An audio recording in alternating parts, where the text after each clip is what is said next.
Alors, il faut préciser que hier, nous avons fait face à une fake news, une fausse information en provenance des cyberactivistes du Burkina Faso, dirigés par Oumarou Yabré.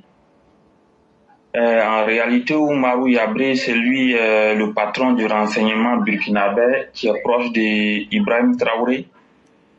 Et ils ont organisé les cyberactivistes à travers une organisation qu'ils appellent le BIRX afin de répandre leur propagande un peu partout sur toute l'étendue du territoire burkinabé, mais aussi sur les réseaux sociaux. Et qu'est-ce qu'on peut remarquer dans une telle situation, très malheureusement, c'est qu'au lieu de se concentrer sur leur pays, c'est la Côte d'Ivoire qui est devenue leur cible en fait. Incapable de contenir les assauts des djihadistes, incapable de lutter contre les terroristes, incapable de libérer le Burkina Faso, Oumarou Yabré, avec son BIRS composé des cyberactivistes du Burkina Faso, qui, il faut souligner, travaille avec les activistes proches de Guillaume Soro et de Laurent Gbagbo, ont distillé hier une très fausse nouvelle dont je ne souhaiterais même pas prononcer le contenu ici. Alors, ceci nous remarquons, ça dure depuis bientôt 2 ans, voire 3 ans, qu'ils ont pris la Côte d'Ivoire pour cible. Et qu'à tout moment, ce sont les Burkinabés qui vont attaquer le président de la République, qui vont attaquer la Côte d'Ivoire plutôt, qui vont attaquer les Ivoiriens, qui vont dire tout et n'importe quoi sur les Ivoiriens. Ça, nous l'avons remarqué. Et très souvent, ces informations qui sont de très fausses informations sont coordonnées, comme je l'ai dit, avec des activistes proches de Laurent Gbagbo, des activistes proches de Guillaume Soro et également certains opposants. Et hier même, on a même vu des activistes proches de Tidjane Thiam comme Adrien Vabé, qui a relayé malheureusement cette très fausse information. Alors, face à la situation, ce que nous disons, c'est assez simple. Il faut qu'à partir de maintenant, il y ait un sursaut d'orgueil. Voici pourquoi moi, personnellement, je voudrais demander à tous les cyber-militants proches du RHDP, à tous les activistes qui se sentent proches du gouvernement du RHDP et qui communiquent sur Internet et les réseaux sociaux, tous les Ivoiriens qui, de près ou de loin, se sentent concernés par ce combat d'honneur et de dignité pour défendre la Côte d'Ivoire, nous leur demandons d'inonder massivement les plateformes de communication des Burkinabés et des gens de l'AES pour aller défendre le gouvernement ivoirien, pour défendre le président de la République, son Excellence M. Alassane Ouattara, et aussi pour attaquer très violemment Ibrahim Traoré et ses proches. Le combat s'est transposé sur plusieurs angles maintenant. Donc, il faut que nous y allons avec la plus grande énergie et la plus grande détermination.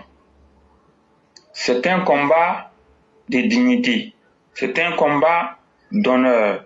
Il nous revient de restaurer notre dignité et aussi de lutter pour nous-mêmes notre suivi. Parce que tout ce qui se passe là, hier, relativement à la très fausse nouvelle, j'ai reçu des coups de fil, j'ai été contacté sur les réseaux sociaux, j'ai compris que la fausse nouvelle en question avait impacté négativement certaines mentalités et la fausse nouvelle en question avait sapé le moral de beaucoup de personnes, alors que moi, de mon côté, je savais que c'était une mauvaise information. Donc, face à la situation, il n'y a pas à s'inquiéter encore ou bien il n'y a pas à regarder. C'est un combat de dignité, comme je l'ai dit. Donc, tous ceux qui se sentent du côté de la Côte d'Ivoire, qui souhaitent la protection de la Côte d'Ivoire, tous ceux qui souhaitent que le développement continue en Côte d'Ivoire. Tous ceux qui défendent le président de la République, tous ceux qui soutiennent le gouvernement ivoirien et qui communiquent sur les réseaux sociaux et Internet, nous leur demandons de ne même pas s'inquiéter, rentrer dans les plateformes de communication de l'AES et de Burkinabé. Si vous avez des avatars, prenez-les. Prenez ces avatars-là, rentrez, que ce soit sur Facebook, Twitter ou TikTok comme on l'a dit, allez-y au combat. Allez-y attaquer violemment Ibrahim Traoré. Voyez-vous, Ibrahim Traoré est celui-là même qui vient de mettre à prix la tête de près d'une trentaine de ressortissants burkinabés parce que tout simplement, il dénonce sa mauvaise politique, parce que tout simplement, ils sont en train de dénoncer les échecs d'Ibrahim Traoré sur le terrain militaire et sécuritaire, parce que tout simplement, ils sont en train de dénoncer les désordres dans lesquels le Burkina Faso a sombré aujourd'hui et Ibrahim Traoré qui ne trouve plus rien d'autre à faire à part mettre à prix la tête de ces concitoyens-là, burkinabés, qui la plupart ne sont pas au Burkina Faso. Pendant que lui, Ibrahim Traoré, il a recruté des jeunes pour intoxiquer, pour distiller les mauvaises nouvelles, pour répandre l'intoxication, la désinformation, un peu partout sur les réseaux sociaux. Tous ceux qui le contrarient en ce moment, qu'est-ce qu'il va faire? Il les expose à la place publique, il met les têtes à prix avec des numéros verts sur lesquels les gens vont appeler pour les rechercher et les retrouver. Et bien entendu, tout ce qu'il cherche à faire, c'est de leur promettre l'enfer. Donc voici pourquoi nous disons que les uns et les autres doivent se réveiller. Vous voyez très bien le danger auquel est exposé à la Côte d'Ivoire. Guillaume Soro qui se retrouve avec Ibrahim Traoré en train de préparer un coup d'État. Voyez-vous, si par malheur ils arrivent même à leur fin, ce n'est pas du tout bon. Donc voici pourquoi nous demandons à tous les Ivoiriens épris de paix et de dignité de se mobiliser massivement comme un seul homme contre Ibrahim Traoré. Ibrahim Traoré aujourd'hui là, c'est la peste même à détruire et à éradiquer même de l'Afrique en ce moment. Parce que ce qu'il est au Burkina Faso aujourd'hui, dès que vous parlez en contradiction d'Ibrahim Traoré, qu'est-ce que les gens font? Il a des escadrons de la mort là-bas, ils viennent vous chercher pour aller vous exécuter. Voici ce qui se passe au Burkina Faso aujourd'hui. Donc, si nous attendons sans rien faire, ce n'est pas du tout intéressant. Je veux en appeler à la mobilisation de tous. Tous ceux qui sont en charge de la communication digitale au RHDP, tous ceux qui sont en charge de la communication digitale des partisans du président Alassane Ouattara, allez-y. N'attendez pas qu'on vous donne des ordres. Allez-y, occupez les plateformes. Vous prenez les réseaux sociaux Facebook, vous tapez groupe AES ou bien Ibrahim Traoré, les groupes sortent. Rentrez dans les groupes, inondez les groupes. Si vous pouvez rentrer dans 10, 15 groupes, rentrez. Communiquez, ils vont vous bloquer, mais communiquez. Tant qu'ils ne vous bloquent pas, continuez à communiquer. Nous allons combattre Ibrahim Traoré jusqu'à son dernier retranchement et qu'il soit chassé définitivement par les Burkinabés.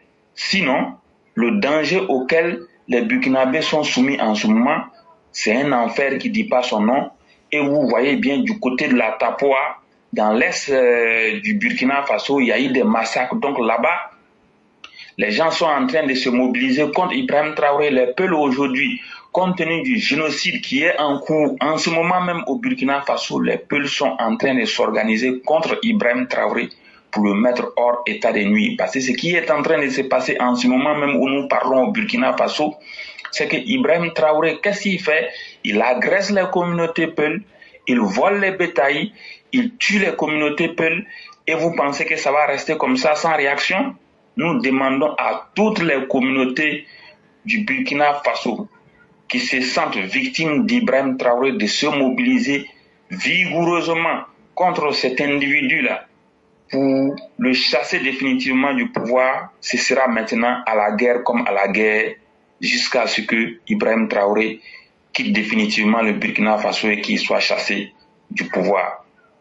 Voici le premier point. Le deuxième point, très rapidement, ce que je voudrais dire, c'est que hier, il y a une très bonne information qui est tombée. Il s'agit de la baisse des prix du carburant. Alors, le super, c'est-à-dire l'essence, il est passé de 875 francs CFA le litre à 855 francs CFA le litre, soit une baisse de 20 francs CFA par litre. Le gasoil, il est passé de 715 francs à 700 francs CFA le litre, soit une baisse de 15 francs par litre. Donc voici une excellente nouvelle. Il est important de communiquer sur cette nouvelle-là, mais nous sommes dans un contexte où vraiment l'information est passée inaperçue, malheureusement. Mais je pense que d'une manière générale, les uns et les autres gagneraient à relayer au maximum cette information et à en parler. Voici pourquoi j'ai jugé utile de parler de cela aujourd'hui. Je vous remercie beaucoup.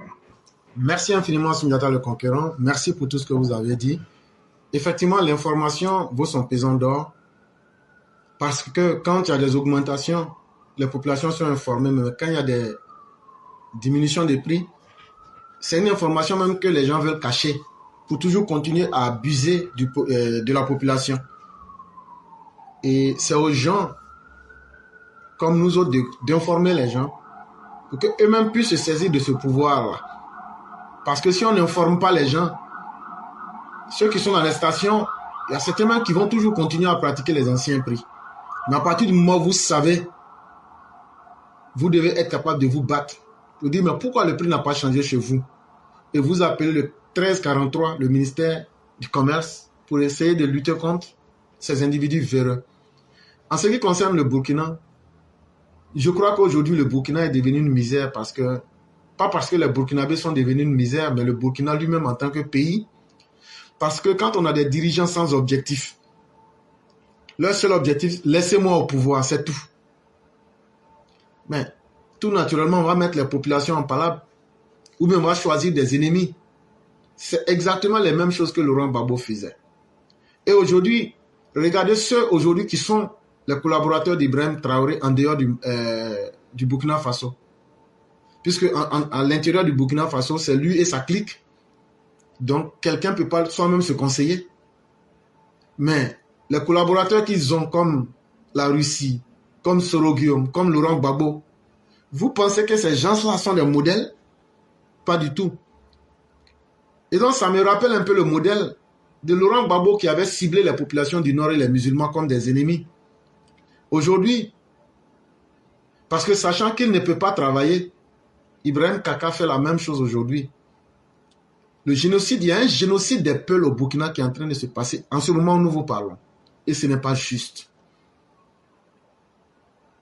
Et le monde entier ne devrait pas être silencieux. On devrait critiquer, informer les gens. Ça devrait indigner le monde. Parce qu'un dictateur incapable de créer le bonheur qu'il avait promis, incapable d'accomplir le métier pour lequel il a été formé, se met aujourd'hui à attaquer des pauvres populations. Mais les djihadistes, là, il y a toute la population dedans. Hein? Il y a des bobos qui sont djihadistes, il y a des mossis qui sont djihadistes, comme il y a des peuples qui sont djihadistes. Mais quand on mène un acharnement aveugle sur un peuple, ça s'appelle simplement un génocide. Et ça, si nous nous taisons là-dessus, c'est que nous aurions manqué de respect à la vie humaine. Ce ne sont pas les individus que nous supportons, c'est la vie que nous supportons. Et malheureusement, les Burkinabés eux-mêmes pensent que tant qu'ils ne seront pas touchés, ça peut aller. Mais ça n'ira pas. Parce que ça ne fait que justifier l'acte des terroristes contre les Burkinabés. Ils vous disent, mais regardez le gouvernement, il attaque les gens. Et donc, qu'est-ce que nous on peut faire si ce n'est que se défendre? Et donc, ce gouvernement qui est pris dans son propre piège va créer des guerres communautaires et prendre des cibles et créer plus de chaos. Je demande aujourd'hui à tous les Burkinabés, le temps de Roch Marc Kaboré était-il mieux Où aujourd'hui est-il mieux? Le temps de la propagande est passé maintenant. La dure réalité en face de vous. Aujourd'hui, vous n'arrivez même pas à voir l'herbe que vous mangez avant.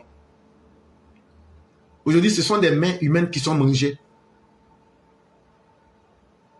Chers Burkinabés, vous avez un devoir de vous réveiller. Vous avez une responsabilité historique si vous voulez exister en tant que pays. Parce que ce jeune homme stupide, qui ne ressemble qu'à un caca fermenté de 7 jours, quand tu regardes son visage crasseux, c'est un déchet et une déception humaine. Et vous devriez tout mettre en œuvre pour essayer de neutraliser cet individu, pour retrouver l'unité et la stabilité au Burkina Faso. Nul n'est parfait, mais au moins Blaise avait pu maintenir la paix. Roch-Marc Kaboré n'avait pas laissé un désordre aussi grand que celui qu'il y a aujourd'hui. Et tous les Burkinabés qui sont soucieux d'une vie, du pays qu'on appelle le Burkina, doivent aujourd'hui être interpellés. Que ce qui arrive au Peul là, demain ça peut arriver au Mossi, demain ça peut arriver au Mianka, demain ça peut arriver au Groussi, demain ça peut arriver à toutes les autres populations du Burkina Faso. Et si vous ne vous levez pas maintenant, ça sera la fin même du Burkina entier. Et vraiment, merci beaucoup pour tout cela. On va vous laisser en 2 minutes nous faire la conclusion. Je dis merci à tous ceux qui nous ont suivis. Excellente soirée et nous serons à demain. Et donc, le conquérant, vous avez la conclusion.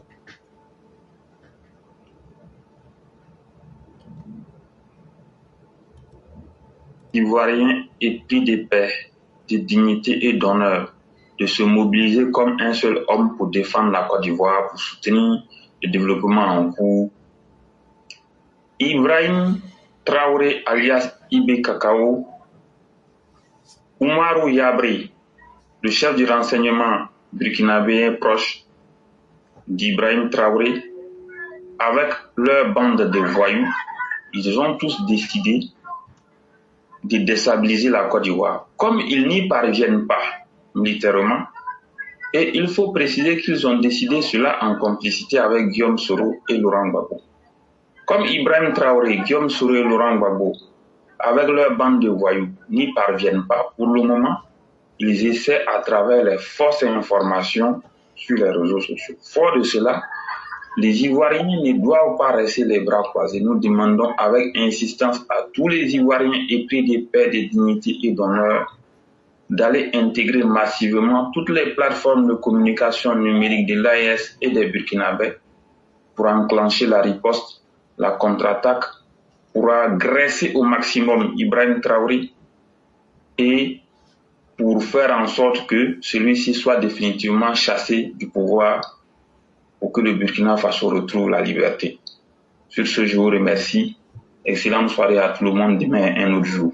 Merci beaucoup. Merci de votre belle participation et que la grâce et la miséricorde divine soient sur chacun de nous. Merci beaucoup et à demain.